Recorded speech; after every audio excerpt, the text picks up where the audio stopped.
Y bueno, continuamos con esta serie de lecciones sobre los asuntos de opinión y estamos estudiando el tema de el cristiano y la Navidad, por supuesto, habiendo abordado ya los textos base fundamentales para que nosotros podamos sacar conclusiones con respecto a estas prácticas culturales y con tinte religioso que a veces generan tanta controversia, comentarios y divisiones también en las iglesias.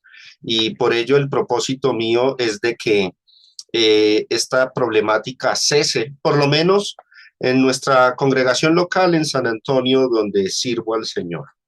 Y esta lección que les voy a ofrecer viene siendo la parte 5 dentro del tema del cristiano y la Navidad, pero es una lección complementaria y vamos a abordar lo que es la idolatría. Y como pueden notar, es la parte uno. Esto quiere decir que hoy no vamos a terminar de abordar todos los detalles sobre lo que es la idolatría a la luz de la Biblia. El tema se adhiere, por supuesto, al asunto de la Navidad y de paso a las cuestiones de opinión. Eh, Como una de las cosas que señalan a menudo de la Navidad es el pecado de la idolatría, sería interesante que miráramos el término más de cerca, sobre todo para despejar dudas. En esta lección vamos a indagar sobre el significado del término idolatría y de todo lo que envuelve este pecado u obra de la carne. La pregunta que nos hacemos entonces es, ¿qué es la idolatría? Comencemos por los términos en sus idiomas bíblicos originales y luego vamos a mirar las definiciones que los diccionarios y los léxicos arrojan con relación a estas palabras. En el Antiguo Testamento, el término idolatría, que en las Biblias nuestras en español se han traducido idolatría, provienen de una palabra hebrea que es abodazarot, que traducida literalmente es culto a dioses ajenos. Se usan varios términos en hebreo, pero los más usados son este, abodá sarot. Otro término es este, pesel, que significa ídolo o imagen tallada. Estas son las dos palabras que más se usan en el Antiguo Testamento con relación a la idolatría. Como les digo, hay otras terminologías, pero estas son las más comunes y las que más abundan en todo el Antiguo Testamento en su idioma nato, que es el hebreo, ¿no? Ahora, en el Nuevo Testamento, la palabra griega es esta, eidolatria, una palabra griega que está compuesta de dos palabras. La primera es eidolón y claro que sí, así como suena, alude a los ídolos. De hecho, el término ídolo viene a ser una transliteración de esta palabra eidolón. Eidololatria, que traduce idolatría, es una palabra que se compone de dos palabras. Eidolón, que traduce ídolo, y una que ya vimos también en este seriado cuando hablamos acerca de la adoración. La treya traduce adoración, pero recuerden que la treya se refiere a una adoración litúrgica, cultural, y esta palabra la treya unida con eidolón forma eidololatria, que significa idolatría, o sea, un culto que se le rinde a los ídolos. Esa es la palabra entonces en su idioma original. Por supuesto, la idolatría es un pecado para Dios. No vamos a abordar los textos que claramente dicen que es pecado. Son varios y creo que ustedes ya los conocen. Es un pecado que involucra varias cosas, no meramente la adoración de objetos físicos como los ídolos, sino también el acto de colocar cualquier cosa en el lugar que le corresponde solo a Dios, quitándole a Dios el honor y el primer lugar que Él merece en nuestras vidas. Pero miremos lo que dicen algunos diccionarios al respecto. Cito este diccionario bíblico Mundo Hispano. Dice así: en tiempos antiguos, la idolatría incluía dos maneras de apartarse de la verdadera religión. La adoración de dioses falsos, en primera instancia, ¿no? Ya fuera a través de imágenes u otros medios, y observen, y la adoración del Señor por medio de imágenes. Teológicamente hablando, los idólatras consideraban a sus dioses como seres o fuerzas espirituales con implicaciones cósmicas y, teóricamente, para ellos un ídolo era el punto focal de adoración. Quiero que prestemos atención al hecho de que tanto el adorar a un Dios ajeno, diferente al Dios verdadero, como también el pretender adorar al Dios verdadero con imágenes que lo representen, en ambos casos se comete idolatría.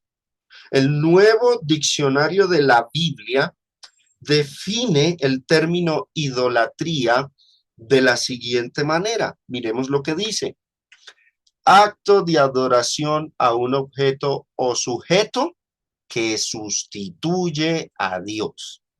El sujeto puede ser una persona, como es el caso de la costumbre primitiva de adorar como a un dios al líder, al faraón o al César. El objeto puede ser un animal o un astro como el sol o la luna, o un lugar especial como una roca o árbol frondoso, o una obra de mano de hombre, como las estatuas y pinturas. El común denominador consiste en atribuir divinidad a esas cosas en sí mismas, nombrándolas dioses o diosas.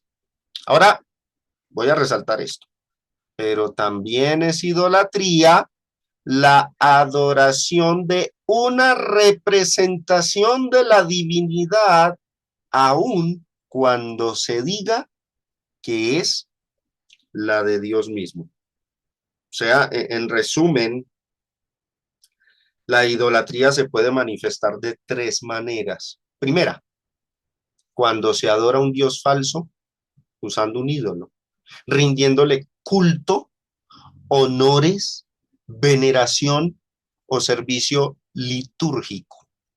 Eso es idolatría en primera instancia. Otra forma en que se manifiesta la idolatría, cuando se adora a Dios, pero ¿cómo? Usando imágenes o ídolos que lo representen, rindiéndole culto con esas imágenes, honores, veneración o servicio litúrgico.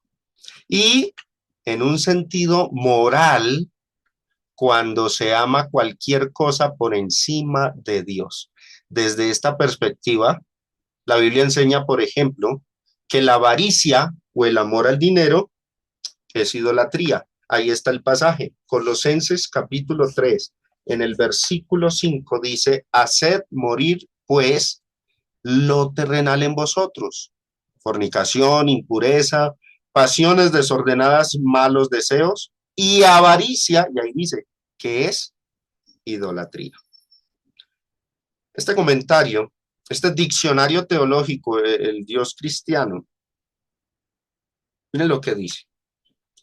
Normalmente se entiende por idolatría la adoración religiosa que tiene por objeto un ídolo. Este ocupa el lugar de Dios y se le adora como si lo fuera. De esta manera, la idolatría se circunscribe al ámbito del culto religioso, pero de suyo el concepto de idolatría es más amplio. Miren lo que resaltamos acá, ya que puede invadir cualquier ámbito de la vida humana siempre que se sustituya a Dios por algo distinto de Él.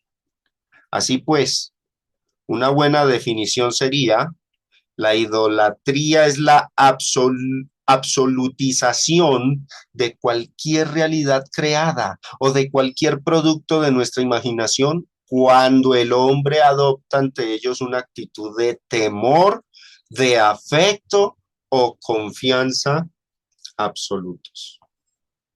Como vemos, mis hermanos y oyentes, esta última forma de idolatría, donde se sustituye a Dios por cualquier cosa en nuestro corazón, como por ejemplo con la avaricia, Esta tercera forma de idolatría es más peligrosa que cualquiera de las anteriores, porque es que se camufla más fácil y hace tropezar a muchos con más facilidad. Una persona que ame a sus padres por encima de Dios es idólatra. Una persona que ame a su cónyuge por encima de Dios es idólatra. O que ame a un hijo o a cualquier persona en este mundo por encima de Dios, ya es idólatra. Y lo que idolatra no es una imagen, no es un ídolo de yeso, sino una persona. El que ama mucho el dinero por encima de Dios es idólatra. O a su mascota, o un pecado, vicio o cosas de este mundo. En fin, la idolatría es cuando ponemos cualquier cosa por encima de Dios. Todo cuanto se eleve por encima de Dios hace que esa actitud sea considerada idolatría. Bueno, obviamente, esa clase o forma de manifestación de la idolatría no es peculiar de la Navidad o de diciembre, sino que es un pecado típico de muchas personas durante todo el año y podríamos decir de toda su vida. Ahora, como este tercer aspecto de la idolatría no es el que se discute en esta serie, no es el que está puesto sobre la mesa del debate cuando se habla de la Navidad, no nos vamos a detener para ampliar este tercer aspecto, sino que vamos a proseguir a hablar de los dos primeros aspectos, que son los que nos competen dentro de nuestra serie, porque son los que se suelen señalar cuando se habla de la Navidad, del árbol y de las demás cosas que se suelen practicar en estas fechas de diciembre. La idolatría, en su sentido bíblico más amplio, alude al acto de rendir culto a un Dios falso, pagano, o a Dios mismo por medio de imágenes que lo representen. Y atención, el pecado, hermanos, no reposa en tener la imagen, sino en adorarla o rendirle culto litúrgico a ella o por medio de esa imagen al Dios verdadero. Digo esto porque en el Antiguo Testamento nosotros podemos ver que los judíos tenían, por ejemplo, el arca del pacto, y sobre el arca se habían labrado dos querubines de oro. Esos querubines eran imágenes que Dios mismo mandó y permitió que se fabricaran con el fin de representar el cielo. Pero el detalle es que nunca los israelitas adoraron ni el arca ni esas imágenes. En Éxodo capítulo 25, del 18 al 20, vemos la ordenanza. Harás también dos querubines de oro. ¿Qué eran esos querubines? Imágenes talladas. En definición, un ídolo. Labrados a martillo los harás en los dos extremos del propiciatorio. Harás pues un querubín en un extremo y un querubín en el otro extremo. De una pieza con el propiciatorio harás los querubines en sus dos extremos. Y los querubines extenderán por encima las alas, cubriendo con sus alas el propiciatorio. Sus rostros, el uno enfrente del otro, mirando al propiciatorio los rostros de los querubines. Tenemos también nosotros el caso donde el pueblo de Israel elabora, o Moisés, más bien diríamos Moisés elabora una serpiente de bronce, lo cual en cierta forma es una estatua, un ídolo. Observemos, Números capítulo 21 del 6 al 9. Y Jehová envió entre el pueblo serpientes ardientes que mordían al pueblo, y murió mucho pueblo de Israel. Entonces el pueblo vino a Moisés y dijo: hemos pecado por haber hablado contra Jehová y contra ti. Ruega a Jehová que quite, dice, de nosotros estas serpientes. ¿Y qué hizo Moisés? Moisés oró al pueblo. Aquí tenemos, hermanos, el episodio donde Dios mismo, por medio de Moisés, va a mandar a elaborar una serpiente de bronce para que el que la mire se salve de la plaga de serpientes. Y Jehová dijo a Moisés: hazte una serpiente ardiente y ponla sobre un asta, y cualquiera que fuere mordido y mirare a ella, vivirá.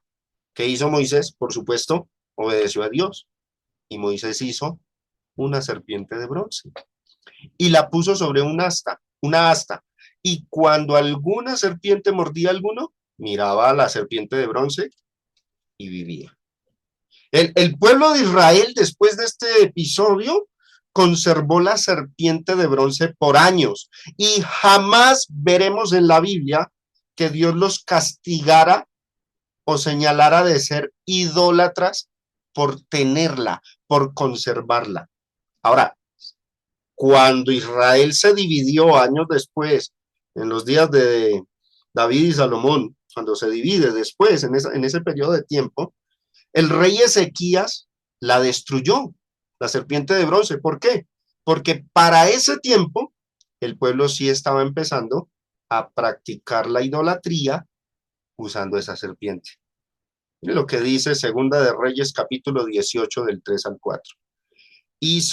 Ezequías hizo lo recto ante los ojos de Jehová, conforme a todas las cosas que había hecho David su padre. Él quitó los lugares altos donde el pueblo ponía sus ídolos y los adoraba. Dice, quebró las imágenes, los ídolos. ¿Qué hizo este rey? Los destruyó y cortó los símbolos de acera. Y miren lo que dice ahí. E hizo pedazos la serpiente de bronce que había hecho Moisés. ¿Por qué? Ahí explica. Porque hasta entonces le quemaban incienso los hijos de Israel y la llamó Neustán. Neustán significa pedazo de bronce. Ahora bien, noten ustedes, hermanos, que el pecado con respecto a la serpiente de bronce, ¿cuándo comienza? No por tenerla, porque si tenerla fuera pecado, Dios ni siquiera la hubiese mandado a hacer. El pecado era empezar a rendirle culto de adoración. En los días de este rey, del rey Ezequías, ya los hijos de Israel estaban empezando a quemar incienso. Eso implica que hacían cultos de adoración alrededor de este ídolo. Entonces, ¿qué hizo este rey? La destruyó, la quebró, porque el pueblo de Israel se estaba contaminando con el pecado de la idolatría. De aquí aprendemos, hermanos, presten atención a esto, mis hermanos y oyentes. Aprendemos que la idolatría consiste en disponer de imágenes para adorar, ya sea a un ídolo o a Dios mismo por medio de la imagen. El pecado reposa en rendir adoración o culto, no en meramente tenerlos. Usted puede tener en su casa un cuadro de la Santa Cena de Leonardo da Vinci. Usted puede tener la famosa estatua de Moisés de Michelangelo, que es muy común a veces en las salas de algunas casas de decoración. La puede tener como adorno en la sala de su casa y no peca por tenerla. El pecado consiste en rendir adoración o atribuirles divinidad a esas imágenes. El arte, la escultura, la pintura, el dibujo, la fotografía no se pueden condenar arguyendo que son cosas involucradas en el pecado de la idolatría. Eso sería un error. Algunos grupos y denominaciones son muy extremistas al censurar a las personas diciendo que tener cuadros, estatuas o porcelanas como adorno equivale a ser idólatra. Los tales no han comprendido lo que es realmente el pecado de la idolatría. Ahora, quiero que miremos de cerca, mis hermanos, el mandamiento en el Antiguo Testamento. ¿Por qué en el Antiguo Testamento? La prohibición contra la idolatría sigue vigente en el Nuevo Testamento y a menudo se repite en el Nuevo Testamento, sí. Sabemos que los cristianos no podemos practicar la idolatría. Sin embargo, mis hermanos, el Nuevo Testamento no nos da información sobre el asunto de la idolatría. Contiene poca información. No nos dice en qué consiste la idolatría. Simplemente nos pide que no lo seamos, pero no explica qué es la idolatría. En Primera de Juan, Dice, hijitos míos, guardaos de los ídolos. Primera de Juan 5:21. Pero, y Primera de Corintios 8, que también lo hemos visto, dice que no practiquemos la idolatría. ¿Pero qué? ¿En qué consiste? Esa sería una buena pregunta. Dice que nos guardemos, el Nuevo Testamento dice guárdense de los ídolos, pero no dice nada más. La base para entender qué es la idolatría está en el Antiguo Testamento, mis hermanos, especialmente en los 10 mandamientos. Éxodo capítulo 20, del 3 al 5, tenemos los dos primeros mandamientos que se enfocan en el pecado de la idolatría. Dice el primero, versículo 3, no tendrás dioses ajenos delante de mí. Y el segundo se compone del verso 4 y el verso 5. No te harás imagen, ni ninguna semejanza de lo que esté arriba en el cielo, ni abajo en la tierra, ni en las aguas debajo de la tierra. No te inclinarás a ellas, ni las honrarás, porque yo soy Jehová tu Dios, fuerte, celoso, que visito la maldad de los padres sobre los hijos hasta la tercera y cuarta generación de los que me aborrecen. La prohibición contra la idolatría se expresó a través de estos dos mandamientos. Y como notamos, Dios mandó a Israel y de paso a nosotros, porque recuerden que este mandamiento sigue vigente en el Nuevo Testamento, nos manda a que no adoremos divinidades paganas como hacían los pueblos vecinos de Israel en tiempos de Moisés. Mucho se suele leer y citar este pasaje que está en pantalla y que se repite en Deuteronomio capítulo 5. Mucho se suele citar, pero pocos suelen comprender bien lo que Dios está exigiendo en él. Este primer mandamiento está, y pocos lo saben, mis hermanos, y lo voy a decir aquí. Este primer mandamiento, no tendrás dioses ajenos delante de mí. ¿Saben qué está condenando? Está condenando el politeísmo. Cuando dice dioses ajenos, se refirió a los ídolos que tenían los pueblos paganos alrededor de Israel.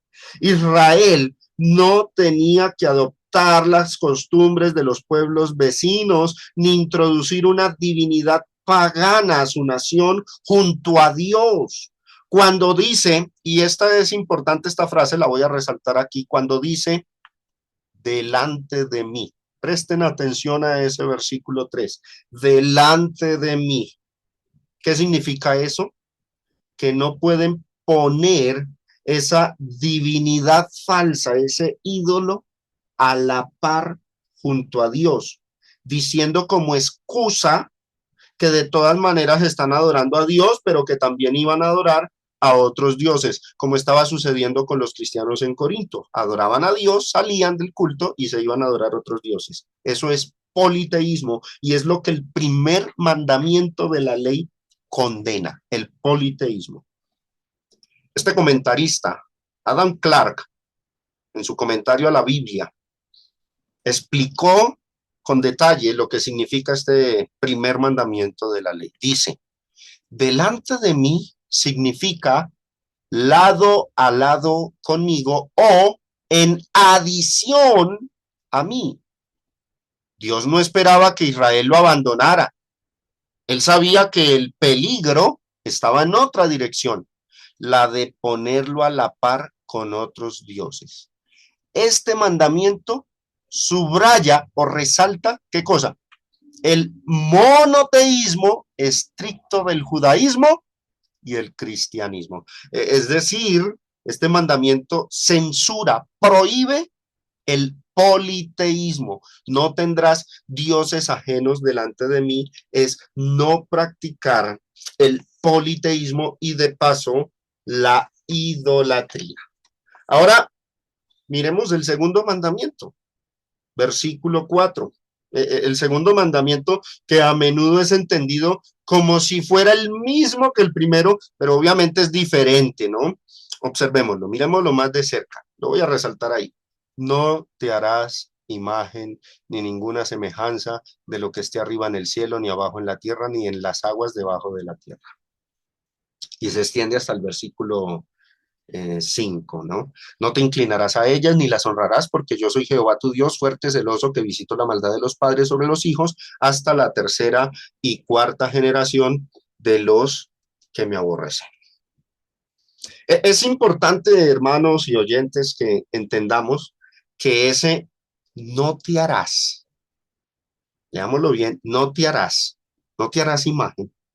Oído lo que voy a decir, no es un absoluto, sino que pertenece a un contexto dentro de esos 10 mandamientos. La restricción, la prohibición, no te harás, es una frase, hermanos, que está ligada gramaticalmente, esto es de buena lectura, está ligada a un propósito particular que se expresa en el versículo 5. No te harás imagen en un sentido universal, absoluto, será no, sino no te harás imagen con un propósito. ¿Cuál? Verso 5, lo voy a resaltar. No te inclinarás a ellas ni las honrarás. O sea, no se pueden hacer las imágenes con el propósito de adorarlas, de honrarlas, de rendirles culto. ¿Por qué lo digo? Bueno, ya vimos que el hacerlas o tenerlas como adorno no constituye ningún delito o pecado siempre y cuando no se adoren. Ya hablamos y pusimos los ejemplos de cómo Israel hizo querubines en el arca, de cómo Moisés hizo una serpiente de bronce y de cómo Israel tuvo por siglos ambas cosas sin considerar que tenerlas meramente fuera idolatría. Quien interprete ese no te harás imagen de una forma absolutista, generalizada, no está considerando el propósito con el que se emitió la ordenanza, está echando a un lado el contexto y tuerce el sentido del segundo mandamiento. Además, el interpretar el no te harás de manera absoluta deja abierta la puerta a la idea de que la Biblia se contradice. ¿Por qué? Porque por un lado se dijo, no te harás imagen, supongamos que es absoluto, y por otro Dios manda a hacerlas, mandó a hacer querubines, mandó a hacer serpientes. Eso es una contradicción. La buena hermenéutica y exégesis consiste en armonizar los pasajes, no en ponerlos en contraposición. Entonces, cuando el versículo 4 dice, no te harás, es porque Dios prohíbe a Israel, aparte de copiar y traer ídolos de fuera, politeísmo, también prohíbe inventar y hacer ídolos desde dentro. El versículo 5 nos muestra el propósito. No te inclinarás a ellas ni las honrarás. Es decir, no se deben elaborar imágenes para luego rendirles adoración, para rendirles culto. Ese es el punto, hermanos, del segundo mandamiento. Miremos lo que dicen en los siguientes comentarios. Este comentario de Jamieson Fawcett Brown dice, no te harás imagen, no te inclinarás a ellas. O sea, hacer a fin de inclinarte. Bajo los auspicios de Moisés mismo fueron hechas figuras de querubines, serpientes de bronce, bueyes y de muchas otras cosas abajo en la tierra, y nunca fueron condenadas. Y resalto, el mero hecho de hacerlos no era pecado, sino el hacerlos con la intención de darles culto idolátrico. Ese sí era el pecado. Miremos otro comentario como para que nos quede más claro lo que significa este segundo mandamiento. Este comentario del contexto cultural de la Biblia. Nos vamos a meter en el ámbito de la cultura hebrea. Dice, el segundo mandamiento tiene que ver con la forma en que Yahvé debía ser adorado, porque los ídolos que son prohibidos son ídolos de él, pues el mandamiento anterior ya ha descartado el pensamiento de otros dioses. Y aclara, no tiene nada que ver con el arte, aunque las imágenes talladas del mundo antiguo eran realmente obras de arte. Y dice, habitualmente eran esculpidas en madera y sobrecubiertas con láminas de plata u oro, y luego vestidas de la manera más fina. pero la prohibición se refiere a cómo son empleadas y allí se encuentra el tema del poder. Existe un punto de debate o controversia, mis hermanos, sobre una frase que ahorita vamos a mirar. Y quiero que tengamos presente esto, que esa frase, no te harás imagen, muchos la toman de manera absoluta. Ahora, cuando la toman de manera absoluta, eso trae consecuencias exegéticas. Por ejemplo, cuando dice no te harás imagen, hay grupos religiosos que han llegado al colmo de decir que tener fotografías es pecado. Claro, porque es que si usted se la toma de forma absoluta, entonces los absolutos no van a tener límites con respecto a la ordenanza. Y si uno es consecuente, íntegro con lo que está diciendo, con lo que está interpretando, pues consecuentemente tendría que renunciar a tener fotos, cuadros, obras de arte, porque entonces sería considerado idolatría. Pero no es así. Y la Biblia misma nos muestra que los israelitas tuvieron imágenes, tuvieron querubines, tuvieron un arca, tuvieron la serpiente y nunca se consideró pecado a menos o a partir del momento en que empezaron a quemarle incienso por ejemplo, a la estatua de bronce de la serpiente y ahí sí fue considerado idolatría. Entonces es importante, hermanos, que entendamos bien ese no te harás imagen, porque no es una cuestión de manera absoluta. El verso 4 y el verso 5 constituyen, conforman el segundo mandamiento. Y ese segundo mandamiento se muestra primero la prohibición y en el verso 5 el propósito por el cual se da esa prohibición. El propósito es para honrarlas. No se honran, no se inclinen, no las hagan para eso. Ese es el pecado de la idolatría. Y como les digo, existe un punto de debate sobre la frase de lo que está arriba en los cielos. Miren lo que dice el verso 4, ni ninguna semejanza de lo que esté arriba en el cielo. Sobre esa frase de lo que esté arriba en el cielo, muchos discuten, ¿será que envuelve a Dios? ¿Será que no? Dios está en el cielo. Otros dicen, no, allí está hablando es de no hacerse imágenes de las aves o de los planetas o de los meteoritos, que eran ídolos que hacían algunas tribus. Entonces no está hablando acerca de Dios. Sobre todo el catolicismo romano y ortodoxo también defiende sus estatuas diciendo que esta prohibición de ni ninguna semejanza de lo que esté arriba en el cielo se refiere a las aves, a los animales que vuelan, no hacerle estatua a ellos para adorarlos, o a los planetas. Ya vamos a ver eso. Creo que ese punto lo abordaremos con más lujo de detalle en la próxima lección. Entonces, algunos arguyen que se trata solo de cosas creadas como el sol, la luna, las estrellas, las aves, y concluyen que lo prohibido es replicar o plasmar en forma de ídolo cualquiera de esas cosas. Otros interpretan que la prohibición va más allá y que se refiere al el llegar a elaborar algún tipo de imagen que aluda o represente a Dios o a los ángeles del cielo o a los santos que han muerto. En lo personal, este servidor que les habla está de acuerdo con esta última interpretación. O sea, que cuando dice ni ninguna semejanza de lo que esté arriba en el cielo, envuelve a todo lo que habita el cielo, incluyendo a Dios y a sus ángeles. No se puede hacer imágenes de ellos para rendir adoración por medio de esas imágenes. Estoy de acuerdo con esa interpretación. ¿Por qué?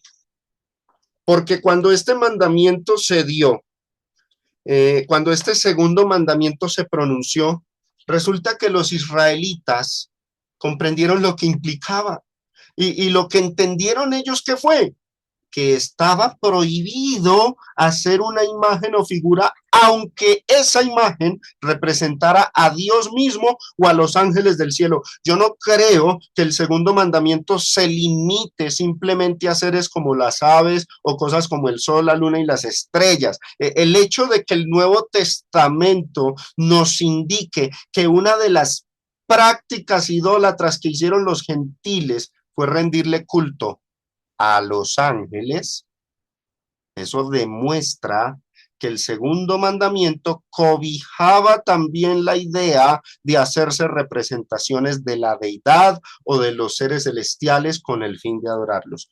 Colosenses capítulo 2, verso 18.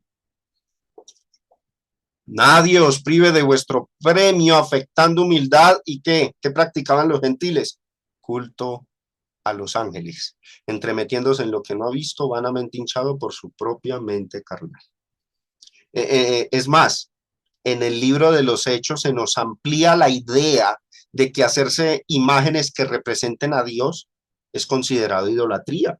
Nosotros tenemos el caso particular en el libro de los Hechos, donde se nos muestra cómo los atenienses practicaban la idolatría. El capítulo 17, allí se describe cómo esa sociedad estaba entregada a la idolatría y entre las cosas que hacían se nos muestra que tenían esculturas, imágenes, estatuas, altares, no solo para los dioses falsos, oído, sino que también las hacían para representar y adorar al Dios verdadero. Pese a este último detalle, ese proceder, aunque tuviera la buena intención o la idea de adorar al Dios verdadero, en ese texto de Hechos 17 se considera como idolatría, por estar acompañado de un culto con imágenes que representan a Dios. Quiero que lo miremos. Hechos 17, del 16 al 29. En el verso 16 dice, mientras Pablo los esperaba en Atenas, su espíritu se enardecía viendo a la ciudad como entregada ¿a qué? A la idolatría. Ahora, miremos el verso 23 y 24.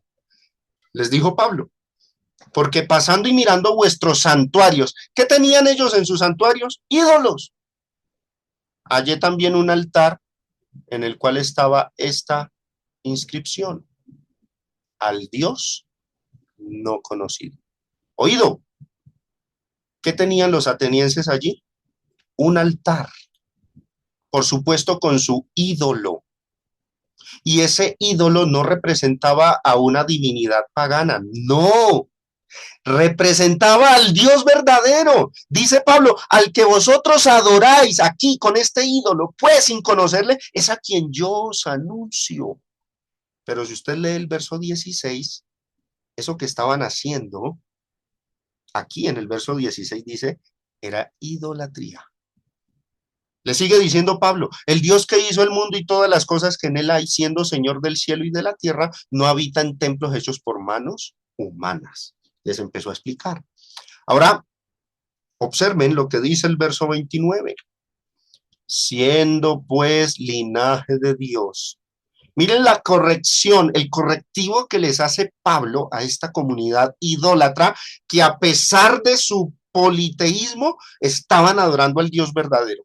De una u otra manera, lo estaban adorando como a través de un ídolo. Y mire lo que dice, siendo pues linaje de Dios, ¿qué les está diciendo Pablo? Los está corrigiendo, les está diciendo, no debemos pensar que la divinidad, o sea, la verdadera, sea semejante a oro o plata o piedra, escultura de arte y de imaginación de hombres. ¿Qué les quiso decir ahí el apóstol Pablo?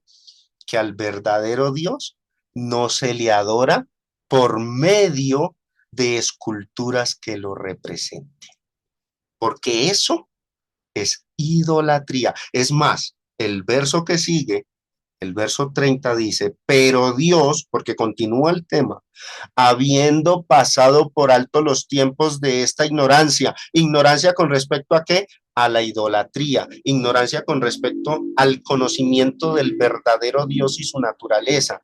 Dios, habiendo pasado por alto los tiempos de esta ignorancia, ahora manda a todos los hombres en todo lugar. ¿Qué les manda? Que se arrepientan y que se arrepientan particularmente de qué? El contexto, de la práctica de la idolatría y que se arrepientan de adorar al Dios verdadero al que anuncia Pablo por medio de imágenes que lo representan.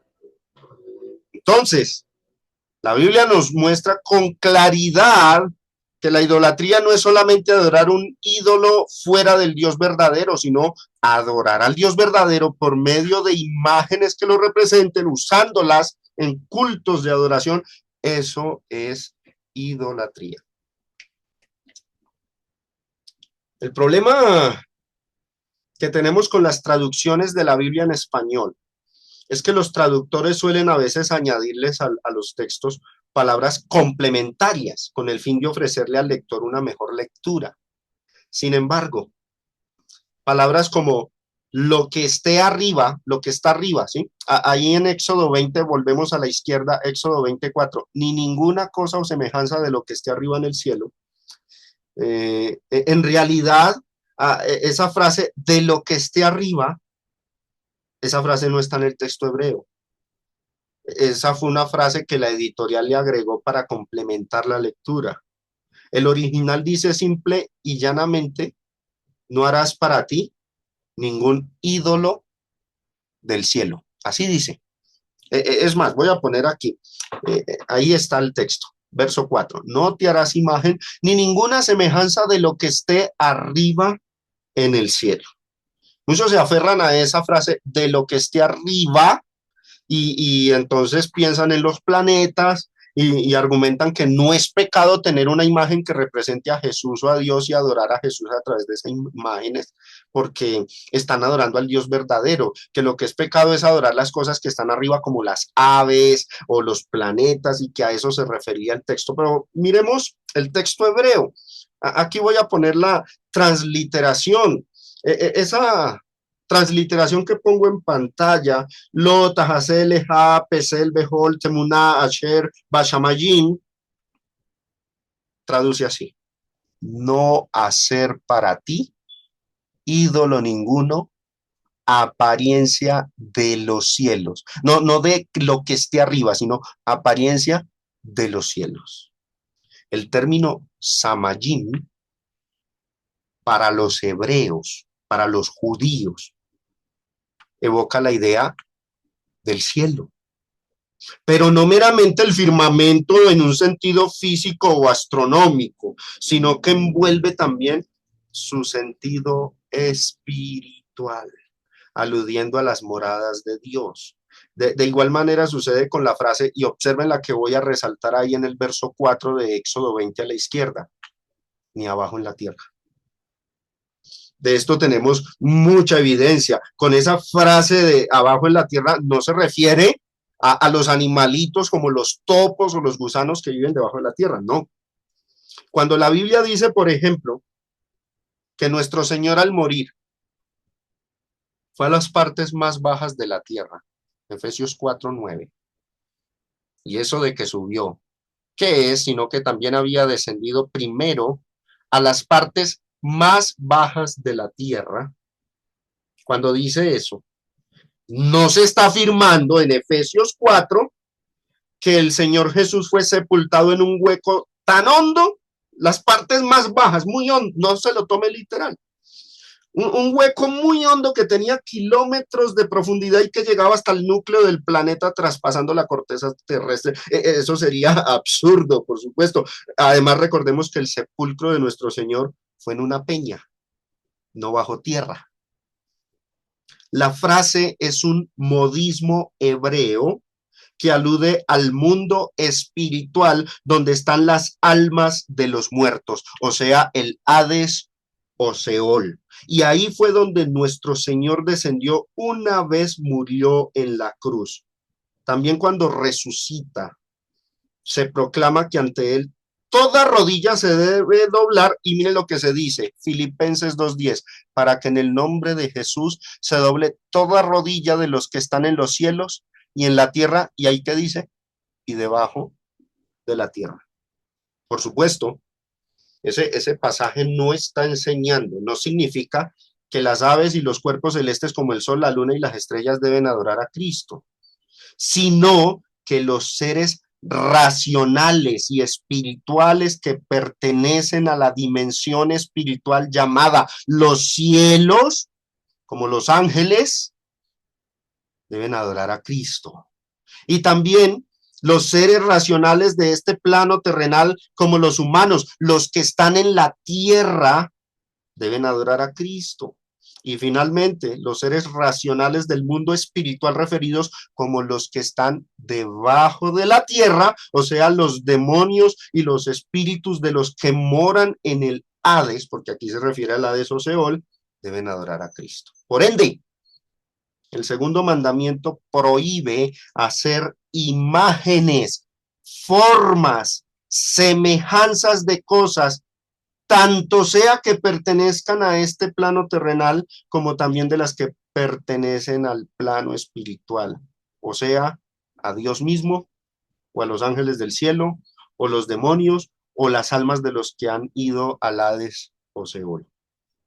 Para finalizar esta lección, reiteraré que el pecado de la idolatría, tal y como el segundo mandamiento de la ley de Moisés lo describe y prohíbe, no consistió en que sea pecado hacer o elaborar una escultura para tenerlas como adorno o como obras de arte. No, sino que el pecado reposó en hacerlas o elaborarlas con el fin de adorarlas o de usarlas para rendir culto sagrado.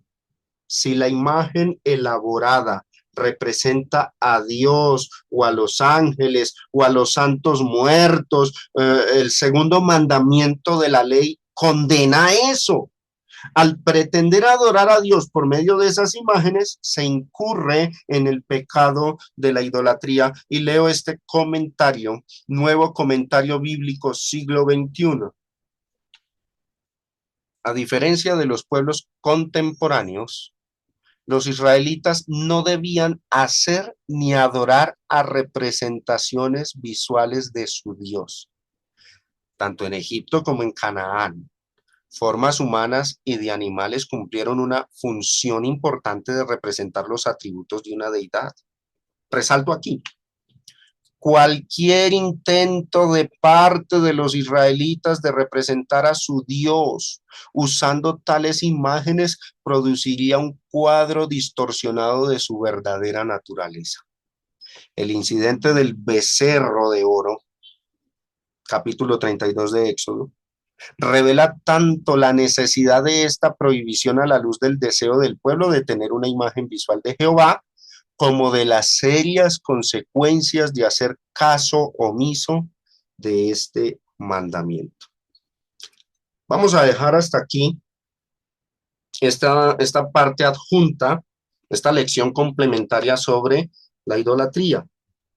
Con esta exposición creo que hemos resuelto, hermanos y oyentes, uno de los grandes dilemas que hay alrededor del tema de la Navidad. Y en particular, el señalamiento que muchos hacen cuando se afirma que tener o armar un árbol es idolatría. Están bien equivocados. Creo que el resultado de nuestra investigación nos demuestra que no hay pecado de idolatría cuando alguno decora su casa con un árbol o con figuras alusivas a la Navidad. Lastimosamente, los que así enseñan es porque no han estudiado lo que es el pecado de la idolatría.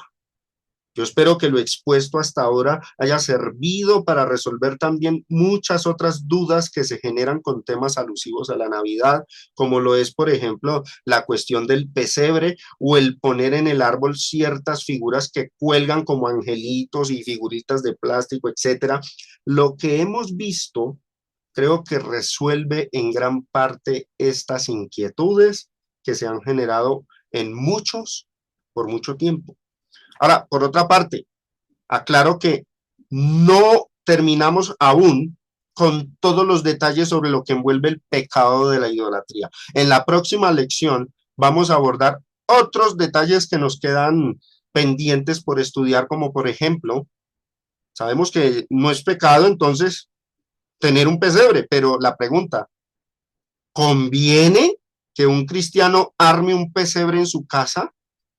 Otra cosa, no es pecado tener una imagen decorativa en el lugar de reunión, pero ¿conviene que una iglesia tenga imágenes en los lugares de reunión aunque no las adore? Noten que ya no estamos hablando de si es pecado tenerlas. Esto ya lo resolvimos en esta lección. Estamos hablando de si es conveniente. La Iglesia romana y su clero defienden el uso de sus imágenes, amuletos, crucifijos y demás figurillas que ellos dicen que representan a María, la Madre de Jesús, o a los demás santos de la Iglesia. Incluso hacen imágenes de Jesucristo, de Dios mismo, del Espíritu Santo, de la Trinidad, y ellos oran ante esas imágenes en sus cultos. Ellos les prenden velitas, se postran, las honran, y para justificar esa práctica tienen un argumento que dice que ellos no adoran las imágenes que tienen en sus templos, sino que simplemente las veneran y que la adoración va para el personaje que esa imagen representa. Yo sé que todavía hay más tela que cortar de este asunto sobre la idolatría y creo que gran parte de estas inquietudes se resolvieron en esta lección, pero lo que falta lo vamos a dejar pendiente para nuestra próxima lección. Muchas gracias, hermanos, por la atención que me prestaron y que el Señor les bendiga.